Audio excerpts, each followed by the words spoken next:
Durante el mes pasado se inició una serie de estudios en cuanto a llamados que Dios hace a la iglesia, y teniendo en cuenta la situación en la cual vivimos, pues es muy oportuno a que nosotros atendamos esos llamados de Dios. Ya hemos visto acerca del llamado a estar alerta, miramos acerca del llamado a la santidad, el llamado a concretarse. Y hoy, a través aquí de este mensaje que Dios a través de su ángel envió a la iglesia en Laodicea, nos hace el llamado a la comunión. Para lograr una mejor comprensión acerca de lo que Dios, en la exhortación que Dios dio a la iglesia en Laodicea, es bueno tener una claridad en cuanto a las características de esta ciudad, ¿no? Y quiero compartir algunas de esas características y que ustedes presten atención, porque nos va a ayudar en este caso a comprender por qué Dios hizo esas advertencias en cuanto a considerar tibio, en cuanto a la necesidad de aceptar su disciplina y otras cosas más, ¿sí? Se dice que, según los historiadores, la Odisea fue fundada por uno de los emperadores de aquel entonces llamado Antíoco II. Y él le puso ese nombre en honor a su esposa, que se llamaba Laodice, ¿sí? Esta era una ciudad muy próspera, porque tenía una ubicación muy especial, ya que era paso obligatorio de todas las demás ciudades vecinas a su alrededor, y por lo cual esto le daba una gran importancia, ¿no? En aquellos días, esta ciudad de Laodicea, dicen los historiadores, se consideraba un centro comercial potente en el Asia Menor, de tal manera que aún también se consideraba un centro financiero, ¿sí? Tal era la riqueza que tenía esta ciudad, que dice que en el año 60 antes de Cristo sufrió un terremoto, y sus habitantes fueron capaces de llevar a cabo su reconstrucción por sus propios medios, sin necesidad de aceptar la ayuda del imperio de Roma. El imperio le ofreció ayuda y ellos dijeron: no, no señor, tranquilo, nosotros tenemos reservas, nosotros tenemos dinero suficiente para reconstruir, y es más, parece ser que también ayudaron a reconstruir las ciudades vecinas. Era muy famosa esta ciudad por sus manufacturas, era un centro de acopio, de producción de ropa, diríamos así, de buena, de marca, podríamos decir, ¿no? Y especialmente lo hacían con una lana negra brillante que se producía allí en la región, ¿no? Por eso la vestimenta especial o reconocida allí, pues tal vez como hoy en día vemos, ¿no? El smoking y eso, también era muy vivencial en esta ciudad, ¿no? Y se enorgullecía esta ciudad porque contaba con una escuela de medicina donde se llegó a producir un ungüento con propiedades para curar enfermedades de los ojos, ¿sí? Es decir, tenían la especialidad en la oftalmología, ¿no? Y todo ese producto que ellos fabricaban allí, lo comercializaban en el mundo de aquel entonces, ¿no? Según los vestigios arqueológicos que se han encontrado allí, existieron en esta ciudad preciosas mansiones, cuyas ruinas todavía son visibles, ¿sí? Y dada la riqueza que tenía esta ciudad, sus habitantes se caracterizaban por la búsqueda de placer. Estaban en una constante búsqueda de placer, ¿no? Por eso, entre sus edificios, nos dicen los historiadores que tenían un gran estadio, ¿sí? Un hipódromo, 3 grandes teatros, tenían baños termales y celebraban famosas ferias de mercadería. De ahí que la gente de habitantes de esta ciudad, pues muy fácilmente buscaba el placer y se divertía, ¿no? ¿Sí? Y algo muy interesante es que debido a la ubicación que esta ciudad tenía, la Odisea, estaba como en una especie de meseta, no tenía fuentes hídricas que le ayudasen a tener un acueducto, digamos, cercano. Y en aquel entonces ellos construyeron un acueducto que traían el agua en este caso, de dos ciudades vecinas. Una era Hierápolis, que estaba más o menos a unos 10 kilómetros de distancia, y las aguas ahí en esta ciudad eran aguas termales. Por lo tanto, el sistema de conducción que tenía esta ciudad, hasta cuando el agua llegaba a la Odisea, pues ya llegaba en este caso en condición no caliente como salía, sino ya tibia. Y bueno, unos minerales que contenían esta agua, el carbonato de sodio, pues producía, si se tomaba así directamente, producía vómito. ¿Sí? Pero por otro lado, para tratar de minimizar, ellos también hicieron un acueducto, o se encuentra un acueducto que se conectaba a la ciudad de Colosas, al otro extremo, más o menos a unos 18 kilómetros. Y el agua de esta ciudad era fría, de tal manera que en el recorrido que hacía, el agua hasta llegar a la Odisea, pues ya llegaba normal, ¿sí? O al menos no, digamos, no fría como se encontraba en el lugar origen, ¿no? Esto nos hace pensar por qué en este caso Dios tiene que hacerle muchas advertencias o le llama la atención a la iglesia en la Odisea, ¿no? Pero algo interesante es que en este ambiente de esta ciudad tan próspera de aquel entonces, había una iglesia cristiana. Posiblemente nos dice los historiadores bíblicos que había sido fundada por Epafras o alguno de los discípulos o colaboradores que apoyaban a Pablo, ¿no?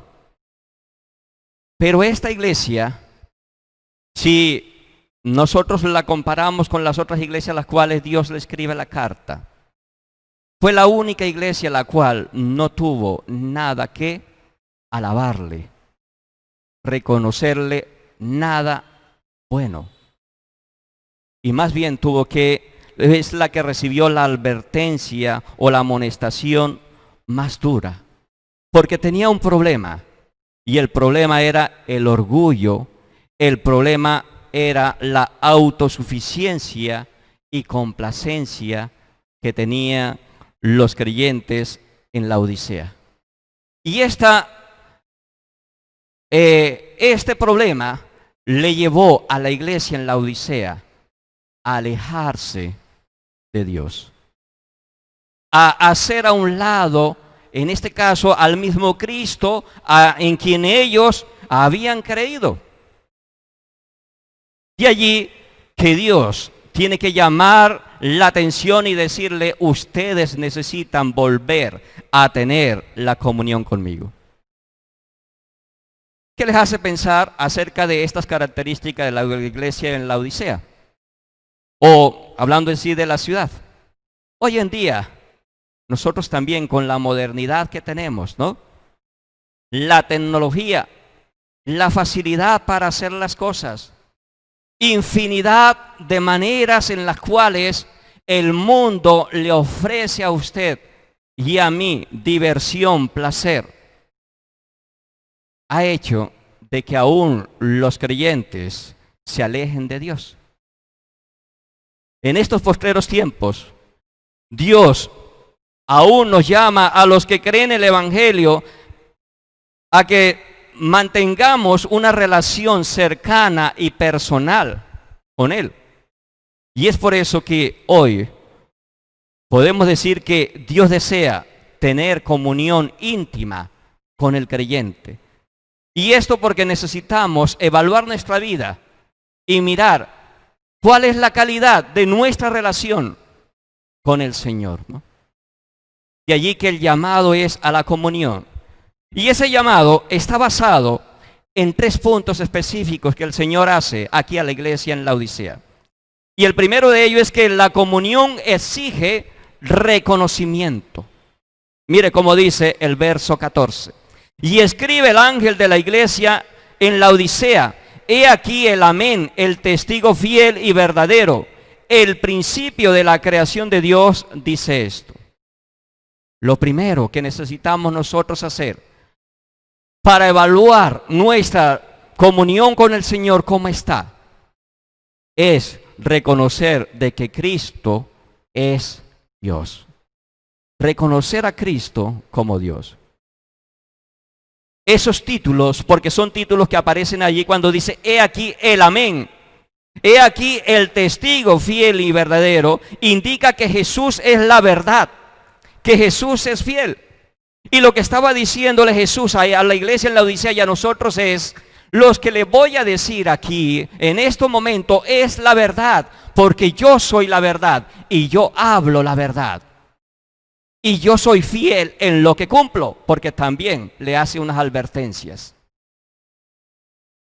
Cuando dice la Escritura también en el principio de la creación de Dios, no indica de que Jesús fue creado antes de todo lo que existiera. No indica que Jesús fue creado por Dios. Es un título que se le da a Jesús y significa que Él es el creador. Hay unas sectas que malinterpretan este versículo y hacen alusión diciendo de que aquí está la prueba de que Jesús es creación de Dios. Cuando dice el principio de la creación, indica que Él es el inicio y quien llevó a cabo la creación del mundo por el poder de su palabra, tal como dice Colosenses 1:16, ¿no? El creyente necesita y el hombre necesita reconocer de que Cristo es la fuente, que es el origen de todo lo que existe. Y esto es un título, un atributo de Dios, de Cristo como Dios. Pero también la iglesia en Laodicea, para volver a la comunión con el Señor, debía reconocer la tibieza espiritual. Y es por eso que en el verso 15, Él le dice: yo conozco tus ¿qué? Tus obras, que ni eres ¿qué? Frío ni ¿qué? Ni caliente. Ojalá fueses frío o ¿qué? O caliente. Aquí estaba hablando Jesús acerca de la tibieza espiritual que tenían los creyentes en Laodicea.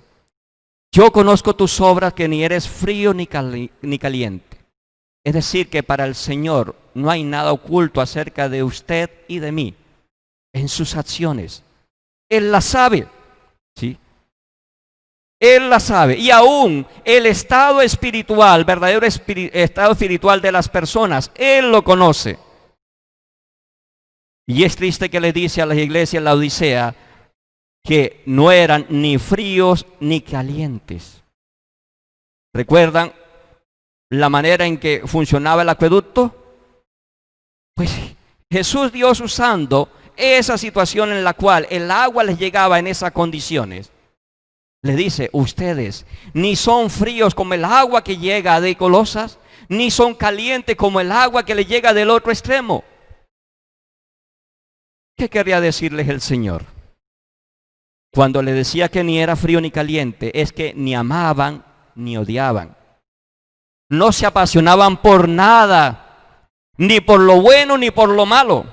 Eran indiferentes a las cosas espirituales. Había una indecisión, una mezcla en la iglesia en Laodicea. No se decidían en seguir realmente al Señor de corazón o con sacrificio, o realmente volverse atrás. ¿Sabe que el hombre siempre ha manifestado esta situación, ¿no? A través del tiempo. Y un profeta en el Antiguo Testamento tuvo que llamar al pueblo de Israel acerca de ello.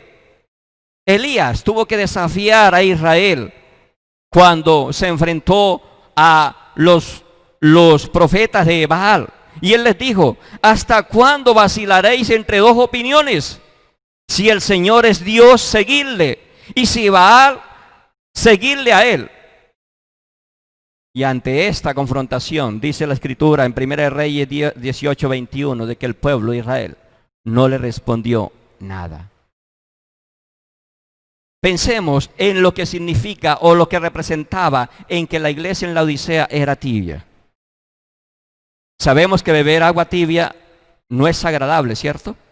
¿A alguno le gusta aquí beber agua tibia? Por ejemplo, cuando usted pide una gaseosa, yo no he escuchado a ninguno que, por favor, deme esa bebida que esté ahí calientica, ¿no? O si usted toma, por ejemplo, un tinto, yo nunca he escuchado a algunos: no, por favor, démelo así, que esté tibio, ¿no? Porque el café es bueno, ¿qué? Caliente, ¿cierto? Y la gaseosa o el agua en estos climas es buena, ¿qué? Fría, ¿cierto?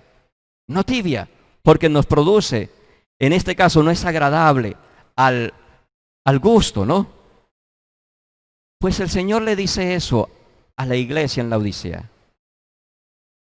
Si ustedes no son capaces, su cuerpo no les agrada tomar el agua tibia, mucho menos a mí. Para Dios era insoportable la calidad, en este caso que estaban viviendo la iglesia en la Odisea, de vida cristiana. Y por eso les dice: por cuanto eres tibio y no frío ni caliente, ¿qué iba a hacer? Te vomitaré de mi boca. Esa sensación que nosotros experimentamos cuando nuestro cuerpo no está funcionando bien y que nos produce náuseas y hasta el punto de hacernos trasbocar la situación allí en el estómago. Dice Dios que así, en este caso, consideraba la actitud tibia de los creyentes en la Odisea. Pero debemos preguntarnos entonces, ¿en qué consiste la tibieza o qué puede ser la tibieza para nuestro tiempo, hoy en día, para nosotros como creyentes? Pensemos en los creyentes de la Odisea y en nosotros mismos, por supuesto, ¿no? Yo creo que estos creyentes en la Odisea eran como muchos de nosotros que empezamos la carrera cristiana con ilusión, ¿sí? Como un creyente recién convertido que no faltaba a ningún culto y se esforzaba en crecer espiritualmente, ¿no? Pero tal vez comenzaron algunos creyentes a ser atraídos por los placeres del mundo, de tal modo que dejaron de leer la Biblia, porque preferían, en este caso, mejor ver la televisión, o hoy en día navegar por el internet, estar allí pegado en las redes sociales. Cuando iban a los cultos, empezaban a mirar con inquietud el reloj para ver si el predicador en este caso se estaba alargando mucho, ¿sí? Y porque deseaban en este caso llegar a la casa, de pronto a hacer el almuerzo o a la reunión familiar que habían organizado, o por qué no, ir a ver el partido del equipo favorito o el programa especial. Otras veces, tal vez estos creyentes y algunos hoy en día no van a la iglesia porque se han comprado una casita de campo y hay que disfrutarla. Y debemos entonces disfrutarla, y así sea que nos toque sacrificar el día del Señor, entonces vamos allá. Al final, tal vez estos creyentes en la Odisea y algunos hoy en día trabajan tanto para pagar todos sus deseos que ya no les queda tiempo ni para leer la Biblia, ni para orar, ir a la iglesia, o aún, ¿por qué no podemos decir, compartir el evangelio con otras personas? allí se manifiesta la tibieza espiritual. Pero también se manifiesta cuando falta compromiso por la obra del Señor y hay despreocupación por el crecimiento espiritual personal y de compartir la palabra del Señor. Hay creyentes que son reconocidos muy bien en su trabajo, ¿cierto? Hoy en día las empresas, que día me decía un sobrino que trabaja en Bogotá, dice, obtuve un reconocimiento porque fui uno de los mejores trabajadores del mes. Porque trabaja con ahínco, trabaja más de lo que le piden. Y creyentes que se destacan allí. Pero ¿cuántos de esos están también dispuestos a decir, estoy para servir al Señor? Frente al mundo, una forma de manifestar la tibieza espiritual es cuando usted y yo perdemos el sabor y los efectos que debemos producir como sal, como luz en el mundo. Y tiene que ver cuando usted y yo no nos conformamos al mundo, sino que no diferenciamos de él.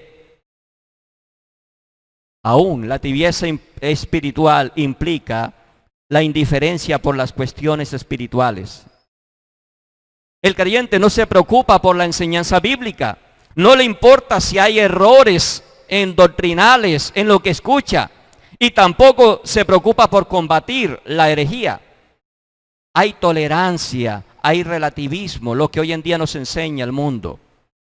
Bueno, si tú crees acerca de eso, pues bien, créelo tú y yo creo también en este aspecto. Entonces respetémonos las opiniones. Eso es tibieza espiritual. Usted y yo tenemos que tener convicción de lo que creemos y no aceptar, en este caso, como hoy en día se nos enseña, la tolerancia, el relativismo en cuanto a la verdad. Y el apóstol Juan también nos recuerda que una manera de ser tibios, en 1 Juan capítulo 2, verso 15 nos dice, no améis al mundo, ni las cosas que están ¿en dónde? En el mundo. Cuando usted y yo como creyente ponemos en primer lugar las cosas del mundo y dejamos a un lado a Dios, manifestamos esa tibieza espiritual. Pero sigue diciendo el ángel a la iglesia en la Odisea y dice, también debe reconocer la pobreza espiritual. Dice en el verso 17, porque tú dices, yo soy rico y me he enriquecido y de ninguna cosa tengo necesidad. Y no sabéis que tú eres un desventurado, miserable, pobre, ciego y desnudo. El creyente que quiere volver a restablecer la comunión con Dios debe reconocer la pobreza espiritual. Estos creyentes ahí en la Odisea, como algunos hoy en día, dependiendo del nivel en que Dios le ha permitido tener bienes materiales, ellos se consideraban de que no tenían necesidad de nada, que eran ricos, y es verdad, materialmente no necesitaban nada. Pero el Señor les dice que eran pobres, eran miserables espiritualmente, porque habían descuidado esa área. Y es por eso que le dice, y no sabes que tú eres un desventurado, miserable, pobre, ciego y desnudo. Los creyentes en la Odisea no tenían una percepción adecuada de su verdadera situación. Tal era la forma en que el mundo les había rodeado de aquel entonces. Tal eran los placeres en los cuales ellos habían llegado, aprovechado y practicaban, de que les había cegado su entendimiento espiritual. Y no veían la condición de pobreza espiritual en la cual tenían, ¿no? Y es por eso que Dios le dice que espiritualmente estaban en bancarrota y eran mendigos.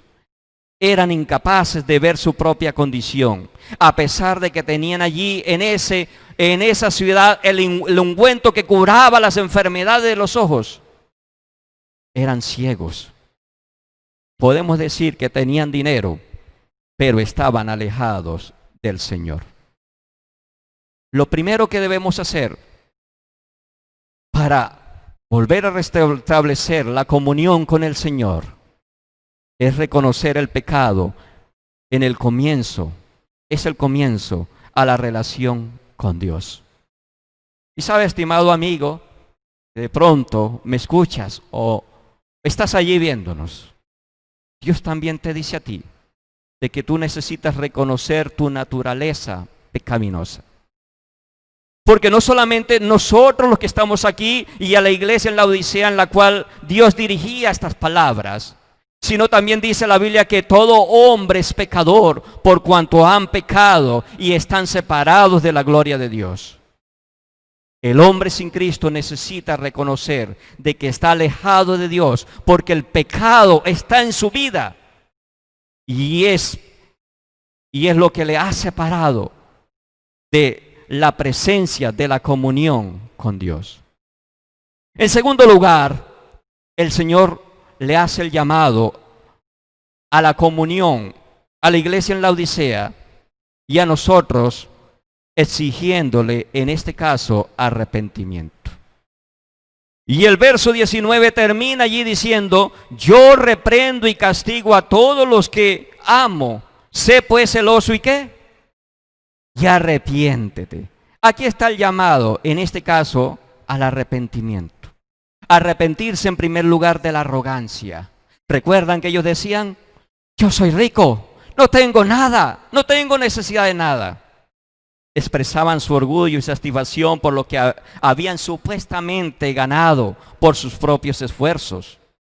Tenían un orgullo, una autocomplacencia. Y es por eso que el Señor les dice: yo te aconsejo que en vez de pensar así, de que ustedes tienen esa riqueza, compren de mí oro refinado en fuego para que realmente sean ricos. Estaban tan ocupados estos creyentes en la Odisea, en la vida, ganando dinero y comprando cosas de lo que el mundo les ofrecía en aquel entonces, que habían desatendido el principal negocio de la vida. ¿Sabe cuál es? El comprar el verdadero oro divino, y es servir a la causa de Cristo, hacer tesoros en el cielo. También les dice que deben arrepentirse de la desnudez. Porque le dice: y también debes comprar vestiduras blancas para vestirte y que no se descubra la vergüenza de tu desnudez. ¿Recuerdan ustedes en qué eran especializadas esta ciudad? ¿En manufacturas de qué color? ¿De ropa de qué color? Negra, ¿cierto? Es interesante que el Señor hace el contraste y le dice, y le demuestra, le dice: miren, a pesar de que ustedes fabrican aquí las mejores ropas que todo el mundo les compra, eso ante mí ustedes siguen siendo desnudos. Porque ustedes necesitan es vestirse con ropas blancas. Aquí no se refiere a vestiduras literales, sino a que los creyentes en la Odisea debían ser revestidos de Cristo.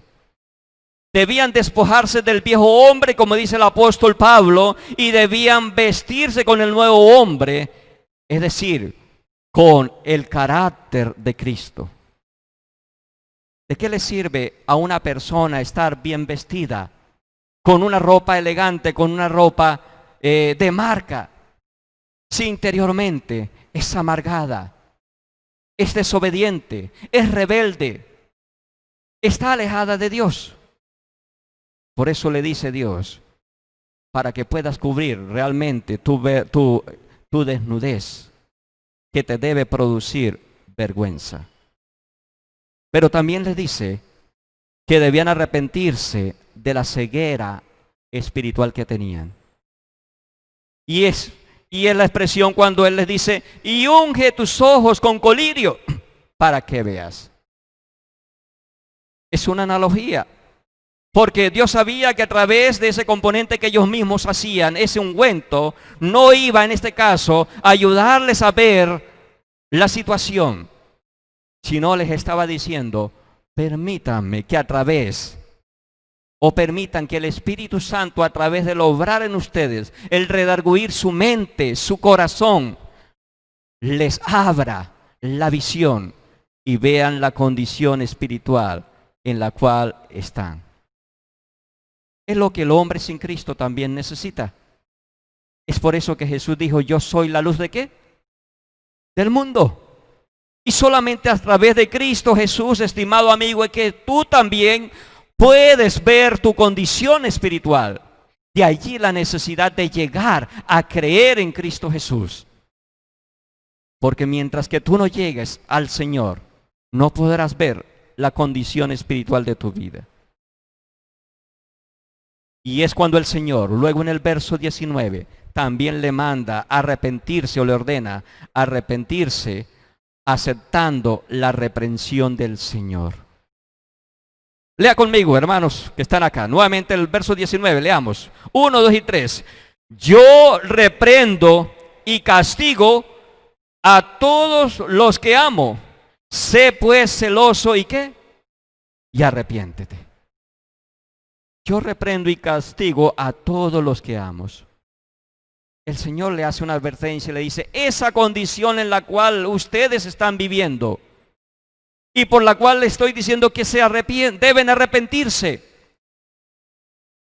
son sujetos en este caso a recibir mi disciplina, que es una expresión de amor.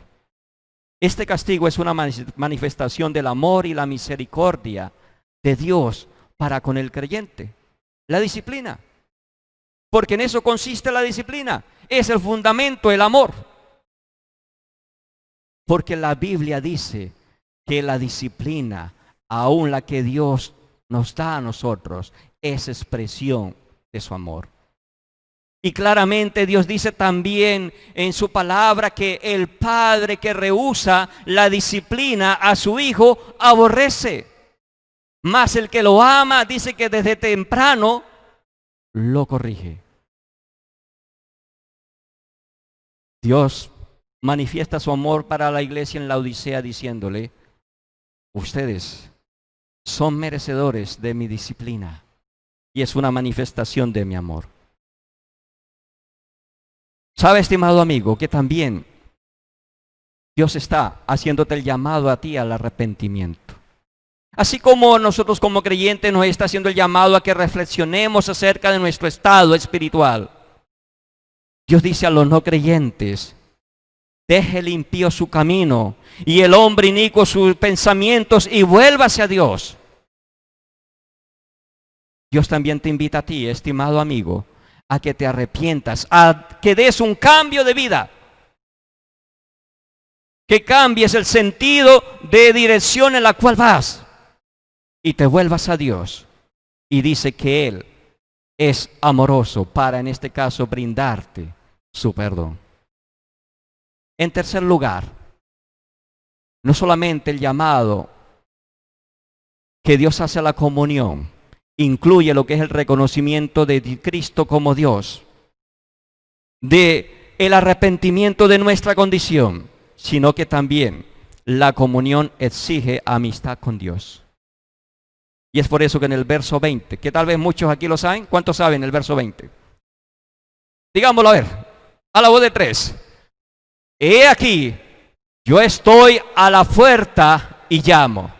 Si alguno oye mi voz y abre la puerta, entraré a él, cenaré con él y él conmigo.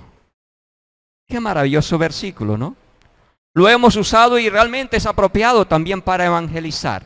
Pero mire que está en un contexto en el cual Dios está hablando ¿a quién? A su iglesia en la Odisea. Está hablando a creyentes. Y es algo realmente difícil de entender, ¿no? ¿Hasta dónde había llegado esta iglesia?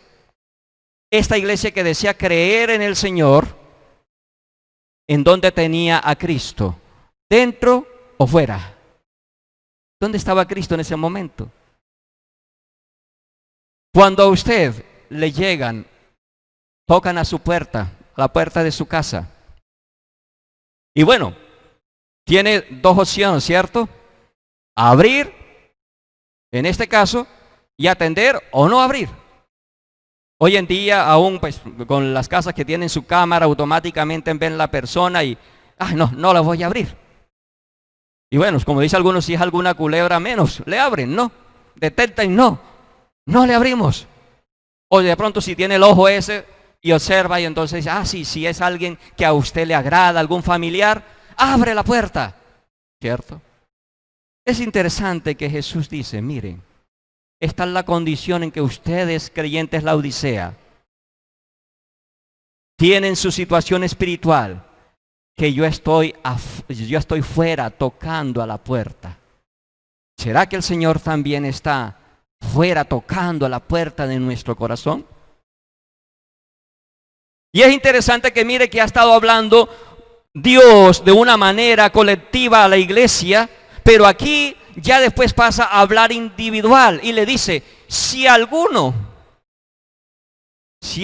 ¿qué? Abre la puerta.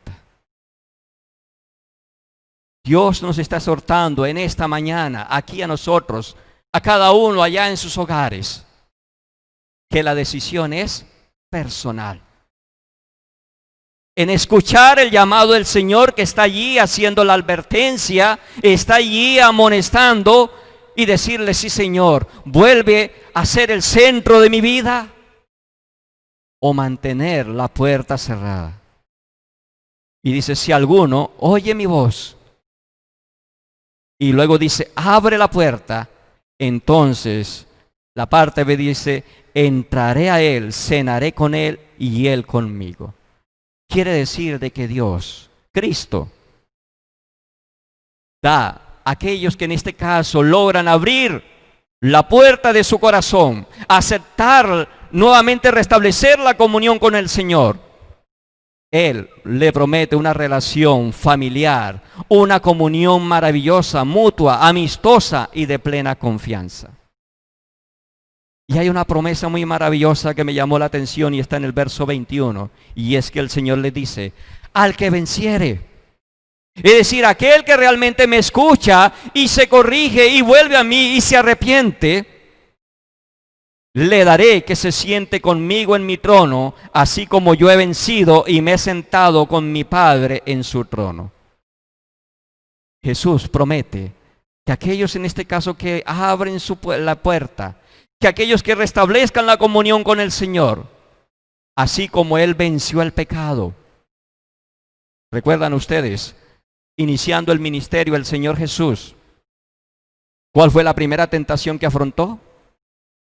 Satanás se le presenta y le dice, mira Jesús, todo esto te daré, todos los placeres del mundo, todas las riquezas del mundo te daré, si postrado ¿qué? Me adorares. Por supuesto, el Señor Jesús rechazó esa tentación y le respondió, al Señor ¿qué? Tu Dios adorarás y a Él solo ¿qué? Servirás. Hermanos, con la respuesta el Señor Jesús dejó claro que si para llegar a tener el mundo entero, eso implicaba dejar de adorar a Dios, de servir a Dios, de seguir a Dios, entonces Jesús no lo quería. Qué ejemplo para nosotros, ¿no? Por eso le dice, al que venciere como yo he vencido. Entonces le promete y le dice, va a ocupar un lugar de honor al lado mío cuando establezca mi reino. Porque está hablando de esa bendición que vamos a experimentar todos aquellos, en este caso que venzamos con la ayuda del Señor y restablezcamos la comunión con Él. La amistad con Cristo es el camino a la dedicación. Y el verso 22, el que tiene oído, oiga lo que el Espíritu dice ¿a quién? A las iglesias. Indica la necesidad de recapacitar sobre lo leído y de aplicar correctamente a nuestra propia vida. Indica que cuál va a ser la respuesta suya y mía, su actitud al escuchar la palabra de Dios. Se cuenta la historia de una iglesia que en la puerta de su edificio tenía como lema el versículo o la frase del versículo que el apóstol Pablo dijo a los corintios. Nosotros predicamos a Cristo crucificado. Tenía como lema esa frase: nosotros predicamos a Cristo crucificado. Con el tiempo, una planta de esas que se desarrollan en las edificaciones creció al lado del letrero, ¿no? Y poco a poco empezó a tapar las palabras del versículo, empezando por el final. Primero cubrió la palabra. ¿Cuál es la última palabra? Crucificado. Muy bien, para los que están atentos. Cubrió la palabra crucificado. Y curiosamente, también en esa iglesia que se reunía en aquel edificio, había dejado de predicar la cruz de Cristo. Luego dice que la planta siguió creciendo y también ocultó la palabra Cristo. Entonces quedó nada más visible: nosotros predicamos. Y al cubrir la palabra Cristo, algo que una vez también guardaba relación con lo que ocurría allá adentro. Ellos habían dejado de hablar de Cristo para centrarse en otro tipo de mensajes más sociales y del gusto de las personas. Como hoy en día estamos viendo algunas iglesias que están dejando la palabra de Dios y dando mensajes de que agraden el oído a las personas. Ya no se predicaba de Cristo. Y finalmente nos dice la historia que la planta siguió creciendo hasta tapar la palabra predicamos. Lo que también se correspondía con la realidad de esa iglesia. Había cambiado la predicación por otras actividades más entretenidas. Se había convertido como en un club social. Tenían eventos, tenían reuniones, pero nada de predicar la palabra. ¿Qué quedó al final? Pues solo la palabra ¿qué? Nosotros. Cristo ya no estaba allí, solo estaban ellos. Todo giraba, era en torno a ellos, a nosotros. Eso demostraba, en este caso, la interrupción, la suspensión de la comunión que esta iglesia tenía con Cristo. Hermanos, esto tal vez nos habla que algunos cristianos en nuestros tiempos pueden estar padeciendo la misma situación. Así como en la Odisea, que era una iglesia respetable, pero era superficial espiritualmente y era anémica, podemos decir. Hoy en día, muchos cristianos solo se emocionan con los deportes, con el cine, con la política, pero no se emocionan por conocer más del Señor o por compartir del Evangelio con otros. Hay cristianos que se entregan por completo a los negocios, a los estudios. Hoy en día creo que tenemos aquí en Colombia el nivel de ¿cuál es máximo de estudio? Doctorado, ¿no? Y vemos a creyentes preocupados y afanados y dedicados a llegar hasta ese máximo nivel de estudio.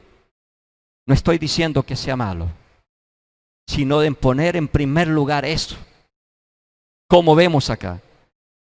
Pero poco o nada estos creyentes están preocupados por la causa de Cristo. Hay cristianos obsesionados con sus cuerpos y su apariencia física. Por eso invierten dinero para ir al gym, en esos trajes, en esos elementos para tenerlo en la casa. Hasta muchos lo tienen en la casa, pero están despreocupados por su vida espiritual. Hay cristianos entregados a los placeres de este mundo y que no ven la necesidad de negarse a sí mismos y crucificar el yo. Hay cristianos que son solícitos en la búsqueda de nuevas experiencias, hasta el punto de llegar a experimentar estas nuevas tendencias de la nueva era, pero no tienen un verdadero anhelo de conocer más de la palabra de Dios. Hay cristianos que no defienden la doctrina bíblica porque no la conocen y porque han abrazado el relativismo de este mundo. Hay cristianos que, como hacía la advertencia el apóstol Juan, aman más las cosas de este mundo que al Señor, que ha permitido de que nosotros estemos en el mundo y ha dado la sabiduría para el hombre hacer esas cosas del mundo. Hermanos, roguemos al Señor que nos libre de ir por ese camino. Y es bueno que reflexionemos qué tan cegados podemos estar en nuestra condición espiritual, o qué tan desnudos estamos, o qué tan tibios hay en su vida. Y que el Señor nos ayude a entender que Él es el creador de todo y que teniéndole a Él, lo tenemos todo, y que sin Él, nada de lo que nosotros podamos llegar a tener vale la pena si no tiene sentido en buscarle a Él.